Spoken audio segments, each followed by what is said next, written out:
যাবজ্জীবন একসঙ্গে থাকার অঙ্গীকার, 7 পাকে বাঁধা পড়া একটি নতুন জীবন, আর দু চোখে হাজারো রঙিন স্বপ্ন। কিন্তু সেই স্বপ্নের আয়ু কতদিন? পরিসংখ্যান বলছে বাংলাদেশে প্রতি ঘন্টায় ভাঙছে কোনো না কোনো সংসার। যে সানাইয়ের সুরে শুরু হয়েছিল একটি সাজানো ঘর, মাত্র কয়েক বছরের ব্যবধানে তা শেষ হচ্ছে আদালতের এক টুকরো কাগজে, একটা কালির স্বাক্ষরে। বাংলাদেশে কেন জ্যামিতিক হারে বাড়ছে ডিভোর্স বা বিবাহ বিচ্ছেদ? কেন ঠুনকো অপবাদে তাসের ঘরের মতো ভেঙে পড়ছে আমাদের পরিবার ব্যবস্থা?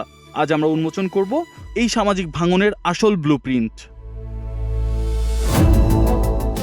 পরিসংখ্যানের পাতা উল্টালে গা শিউরে ওঠে।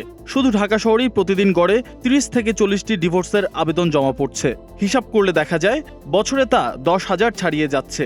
আর এই বিচ্ছেদের আবেদনের ক্ষেত্রে প্রায় 70% আবেদনই আসছে নারীদের পক্ষ থেকে। একসময় যে সমাজ বিবাহ বিচ্ছেদকে চরম ট্যাবু বা পাপ মনে করত, আজ সেখানেই খুব সহজেই মানুষ বেছে নিচ্ছে আলাদা থাকার পথ। কিন্তু হঠাৎ করে আমাদের পরিবারগুলোর সহনশীলতা কোথায় হারিয়ে গেল? অনুসন্ধানে উঠে এসেছে বেশ কয়েকটি কারণ, যার মধ্যে অন্যতম প্রযুক্তির অবাধ স্বাধীনতার এই যুগে ফেসবুক, হোয়াটসঅ্যাপ বা ইমোর চ্যাটিং বক্সের আড়ালে খুব সহজেই গড়ে উঠছে গোপন সম্পর্ক। ভার্চুয়াল জগতের এই সাময়িক মোহ চোখের পলকে ধ্বংস করে দিচ্ছে বছরের পর বছর টিকে থাকার সাজানো সংসারকে। আধুনিক যুগের তরুণ তরুণীদের মাঝে অর্থনৈতিক স্বাধীনতা বাড়লেও কমছে মানসিক ছাড় দেওয়ার মানসিকতা। ইগো বা আত্ম অহমিকার লড়াইয়ে ছোটখাটো পারিবারিক ঝগড়াও রূপ নিচ্ছে চূড়ান্ত বিচ্ছেদে।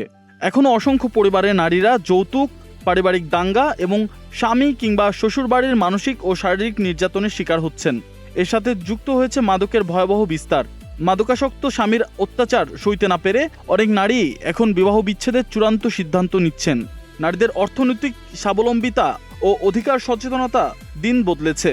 নারীরা এখন ঘরের বাইরে এসে নিজেদের ক্যারিয়ার গড়ছেন।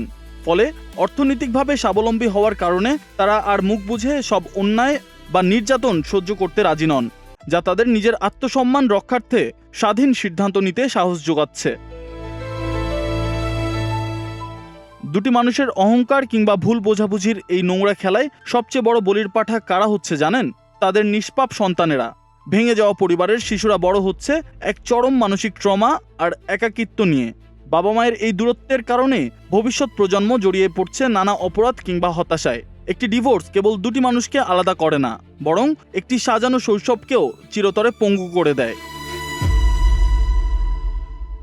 বিবাহ বিচ্ছেদ কোনো সমাধান নয়, বরং অধিকাংশ ক্ষেত্রে এটি তৈরি করে আরও বড় সামাজিক ক্ষত।